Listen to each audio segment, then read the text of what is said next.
듣고 있냐? 귀에 피가 날 것 같습니다. 좀 깎으면 되죠. 잔소리가 많으신데요? 아니 저 아끼니까 하는 거지. 그렇죠. 애정이 없으면 할 수 없는 게 나가서- 못한 거 아니에요? 나가 싸워서 뒤지거나 말거나 무슨 시간도 안 쓰고. 그럼요.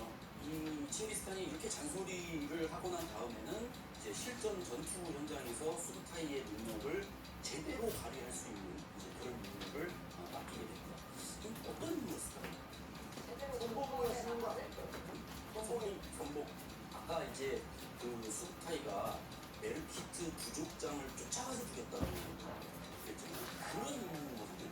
뭐냐면 이제 메르키트 부족장은 물론 죽었지만 아들들이 남아있어요. 후환이 될 수 있죠. 그래서 칭기스칸이 어떤 명령을 했는지 지원 씨께서 읽어주시면 되겠습니다. 그들이 날짐승이 되어 하늘로 날아오르면 그대 수부타이는 송골매가 되어 날아가 잡도록 하라. 땅굴 토끼가 되어 발톱으로 땅을 파고 들어가면 그대는 새 지뢰가 되어 두들겨 가며 찾아내서 잡아버려라. 잘한다. 비밀을 진짜 여기까지 빨개지시면서 동골기사의 기록이 이래요. 그러니까 좀 되게 좀 서사시 같은 그런 이제 기록인데 어쨌든 수부타이는 딱 그 칭기스칸의 명령을 받고 언젠가는 그 위협이 될 수 있잖아요. 그 남은 아들들이. 그래서 끝까지 추격을 합니다. 그래서 이제 강을 건너려고 하는 그 찰나에 덮쳐가지고 그 남아있던 그 메르키트족의 장관들을 그냥 남김없이 이제 쓸어버리게 되는 거죠. 그래서 이 장면을 보면 이제 14살의 수부타이는 없는 거죠.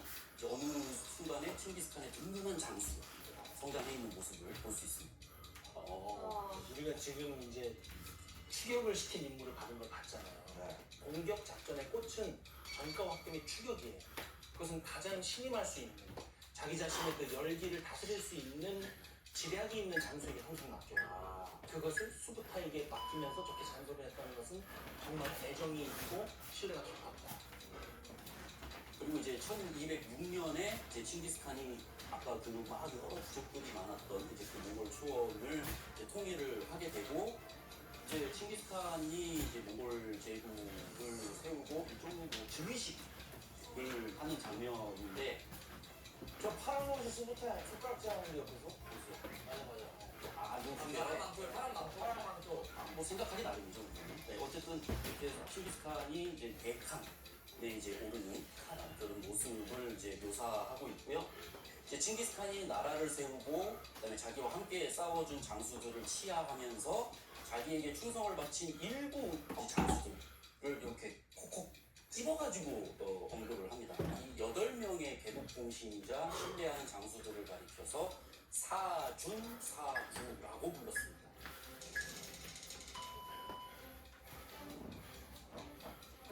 그렇다면 이 사준사구가 그럼 도대체 누구였는지 함께 확인해 보겠습니다.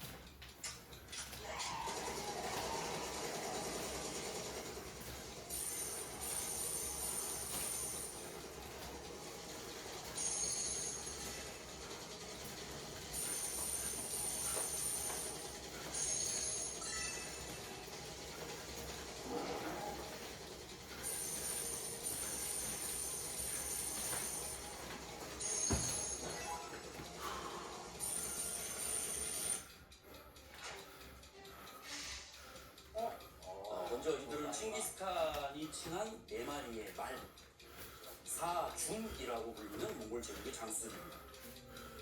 사준에는 주로 어릴 적부터 칭기스칸을 보필했던 인물들이 많았습니다. 오롤이나 칠라원 같은 경우는 칭기스칸과 어릴 적 함께한 친구들입니다. 그리고 이들을 더 믿을 것 같아. 좀 익숙한 인물 좀 있죠. 네. 그래서 칭기스칸은 수부타이를 포함한 4명의 장수들을 가리켜서 자신이 개라고 칭하게 됩니다. 그래서 사구는 개라고 하는 명칭밖에 충성을 다하는 장수의 스타일들이 많았다는 거죠. 예를 들어서 수부타이의 형 젤메. 젤메는 칭기스칸이 한번 전쟁에 나가다가 목에 독화살을 맞았거든요. 이때 젤메가 와가지고 그 상처 부위에 피를 막 빨아요. 독을 빼는 거죠. 그리고 이제 칭기스칸에게 이제 준 식량을 찾기 위해서 거침없이 족집니다. 정말 거침없었던 장소였고 칭기스칸의 입장에서는 생명의 은인이었어요. 그 다음에 이제 수부타이는 뭐 작전 설계는 물론이고 칭기스칸의 명령이라면 뭐 집요할 정도 끝까지 적을 쫓아서 배회를 시켰습니다. 군의 규모에 따라서 조직을 나눠서 관리하게 됩니다. 가장 작은 단위가 10호, 맨 밑에 있는데요. 10명의 병사가 있는 군대죠. 그리고 10호 10개가 모이면 100호, 100호 10개가 모이면 그리고 1000호가 10개가 모이면 그래서 1, 10, 100, 1000, 만 단위로 관리를 하게 되는 거죠. 그리고 이제 분대장, 중대장, 대대장 뭐 이런 식으로 생각하시면 좀 더 편하겠죠. 만면에 있는 그렇죠, 그렇죠. 그래서 이제 이때 이제 31살의 수부타이는 천호의 지휘가 꽤 천호의 장이 된 거고, 그래서 이 9만 5천여 명의 군사를 체계적인 조직 아래에 이제 두게 되고, 그다음에 전쟁이 났다. 그러면 15살부터 70살까지 모든 남성들이 신속하게 징집될 수 있도록 그렇게 조직을 바꿉니다. 그러니까 몽골 제국 자체가 전쟁을 위한 국가가 되었죠. 사실 이렇게 되려면 강력한 법도 따라야 했습니다. 대표적으로 어떤 법 조항이 있었는지 이번에는 혜성 씨께서 읽어주시면 되겠습니다. 거짓말을 한 사람, 다른 사람의 행동을 몰래 훔쳐본 사람, 남의 싸움에 개입해 한쪽을 편드는 사람은 사형에 처한다. 짐승을 함부로 도살한 사람은 그와 같이 도살당할 것이다. 전투 중 앞사람이 무기를 놓쳤을 경우 뒷사람이 주어 그 무기를 반환하지 않고 자신이 가질 경우 사형에 처한다. 전투에 태만한 병사와 사냥 중 짐승을 놓친 사람은 태형 내지 사형에 처한다. 짐승을 함부로 대도 사형. 놓쳐도 놓쳐도 사형. 와, 사형되는 사람이 많겠는데요? 이런 법령을 보면 사냥 중에 이제 짐승을 놓친 병사에게 뭐 퇴형이나 사형 같은 엄청난 벌을 지금 내리고 있는데 왜 그랬을까요? 먹는 게 중요하니까. 먹는 게 중요합니까? 박사님 그럼 그 몽골군의 그 시스템에서 가장 좀 특별한 게 있다고 들었는데 그 시스템 지금 이제 10호, 100호 이렇게 나가는 네. 10진단위 부대 구성이잖아요. 예를 들어서 이런 게 있어요. 10호, 그래서 그 10명 중에서 두세 명이 도망가면 나머지는 싹 다 쳐요. 아 우리 10명에서 대책이에요? 그렇죠. 연대책이 아. 그게 핵심. 근데 예를 들어서 10호가 전시에 10호 전체가 만약에 어딘가 도망간다면 어떻게 될까요? 그 다음에 전체가 도망가요? 10호 전체가 네. 호가 싹 다 처형이 돼요. 그리고 이때 몽골군 조직력의 원천이라 할 수 있는 몇 가지 주요 경기가 있습니다. 어떤 건지 그림을 보면서 한번 확인해 보겠습니다. 아 저거 뒤로 쏘는 거. 아 맞아, 뒤로 쏘는 거. 그래서 몽골군은 보병이 그렇게 많지 않고 대부분 말을 타는 기병으로 이루어져 있었습니다. 기병의 중심인 몽골군의 무기 중에 대표적인 무기가 바로 활입니다. 말하면서 할 쏘는 거. 그렇죠. 이 몽골의 활은 이 시위를 당겼을 때에 그 물결 모양을 이룬다고 하는데 이런 활이 당기는 힘이 적게 들었습니다. 그리고 그 화살이 최대 450m, 500m 사정거리가 엄청 많네. 그렇게 날아가서 말에서 달리면서 활을 쏴도 쉽게 그 다음에 멀리 쏘는 게 가능했습니다. 진짜 대단한데요? 네. 전쟁에서 경비병이 이렇게 가벼운 몸짓으로 빠르게 이동하면서 적군을 유인하면 훌륭한 갑옷을 입은 중기병이 돌격을 하게 됩니다. 이 두 기병의 역할 분담이 몽골군의 조직력을 끌어올리는 전략 중에 하나였던 겁니다. 그리고 몽골군의 칼은 다른 나라하고 약간 다른 점이 있습니다. 바로 캐치를 하시네요. 이제 말 위에서 달리면서 이제 적의 목을 베든 아니면 찌르든 이렇게 할 때에 쉽게 이렇게 손 거는 효였습니다. 약간 갈고리처럼. 빼듯이 네, 낫으로 빼듯이 그렇게 됩니다.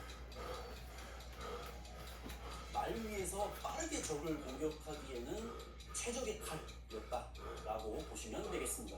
무기도 참 과학적으로 개조했네요. 그럼 전투하면은 저 왼쪽이 제일 짜증나요. 게임에서도 저렇게 원거리 무기 뭐 죽여야 돼. 엄청 짜고. 진짜 저게 치고 빠지면서 뒤로 쏘잖아. 진짜 가방 다니면서 쏘는 거 아니야. 자, 그러면 이제 또 다른 몽골군의 무기도 뭔지 한번 사진으로 확인해 보겠습니다. 와, 저 땅땅하네. 자, 왼쪽이 당시 그 유럽이나 아랍 지역에서 사용되던 말이었고, 오른쪽이 이제 몽골의 말입니다. 많이 참. 전투마. 그래서 일단 몽골 말은 덩치가 작습니다. 아, 작아. 네, 작습니다. 그래서 먹는 양이 적습니다. 아, 작아. 커버는 더 크는 줄 알았어. 엄청 크거든. 게다가 이제 건초만 먹는 아랍하고 유럽 말에 비해서 몽골의 말은 잡초도 잘 먹습니다. 아. 키우기 쉽겠다. 그리고 겨울 되면 이제 초원에 눈이 쌓이는데 그 눈을 파헤쳐가지고 거기서 풀을 또 찾아먹습니다. 생존력이 강하네. 그러니 뭐 몽골 초원에서 굳이 사료에 들어갈 돈이 필요 없는 거죠. 알아서 잘 찾아 먹어요. 유지비가 적게 드는 거죠. 유지비가. 그리고 체력도 좋습니다. 우와. 지구력도 좋습니다. 길거리 이동할 때 좋네요. 그렇죠. 그래서 몽골 말은 최대 80, 정말 막 기승가는 110 우와. km 정도 멀리 가는 게 가능했습니다. 전쟁에 유리할 수밖에 없네. 이 강력해진 군 조직력과 맞춤 병기를 바탕으로 1207년에 드디어 수부타이는 대대적인 정복 전쟁의 중심 축으로 등장합니다. 당시 몽골군이 어디를 향해서 정복 전쟁을 시작했는지 지도를 보면서 확인해 보겠습니다. 우선 몽골 제국이 가장 먼저 정복에 나선 나라가 서하라고 하는 거. 1207년에 이제 칭기스칸이 수부타이 등 여러 장수들과 함께 서하 침공에 나서게 됩니다. 그리고 1211년이 되면 몽골군이 금나라하고의 전쟁에 나서게 됩니다. 이때 금나라 정복을 위해서 기선제압에 나섭니다. 수부타이입니다. 수부타이는 이제 천호를 이끄는 지휘관에서 더 승진해서 만호의 지휘관으로서 출전하게 됩니다. 그러면 수부타이는 어떻게 기선제압을 하게 됐을까요? 몽골군은 지금의 몽골 북동부에